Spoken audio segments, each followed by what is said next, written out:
സവാളയും അല്പം ഇഞ്ചിയും കൂടെ ഇട്ടിട്ട് ആദ്യം ഒരല്പം വെളിച്ചെണ്ണ ഒഴിച്ച് ഒന്ന് വഴറ്റിയെടുത്തതിന് ശേഷം ഒരു തക്കാളിയും കൂടെ ചെറുതായിട്ടൊന്ന് അരിഞ്ഞിട്ട് ഗ്രേവിയാക്കി എടുത്തിട്ടുണ്ട്. ഇതെല്ലാം അരിഞ്ഞ് വഴറ്റിയതിന് ശേഷം ഒരു ഗ്ലാസ് ചൂടുവെള്ളവും കൂടെ ഒഴിച്ചിട്ടാണ് ഇത്രയും ഗ്രേവിയാക്കി എടുത്തേക്കുന്നത്. ഇനി ഇതിൽ ഒരു കാര്യം കൂടെ ഇടാവേ.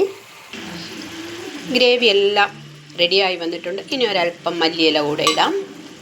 എന്നിട്ട് ഇതൊന്ന് മിക്സ് ചെയ്യാം. ഒരു 2 സെക്കൻഡ് ഒന്ന് കിടന്ന് ഒന്ന് വേകട്ടെ. മല്ലിയിലയൊക്കെ നല്ലവണ്ണം റെഡിയായി. ഇനി അവസാനമായി ചേർക്കേണ്ടത് കുറച്ച് പനീറാണ്. ഫ്രൈ ചെയ്ത് വെച്ചിരുന്ന പനീറാണ്. ഇതൊന്ന് ജസ്റ്റ് ഒന്ന് ഇളക്കിയിടാം. ഒരല്പം ഒരു 2 സെക്കൻഡ് ഈ പനീറും ഒന്ന് കിടന്നോട്ടെ. അപ്പോൾ പനീർ റെഡി ആയിട്ടുണ്ട്.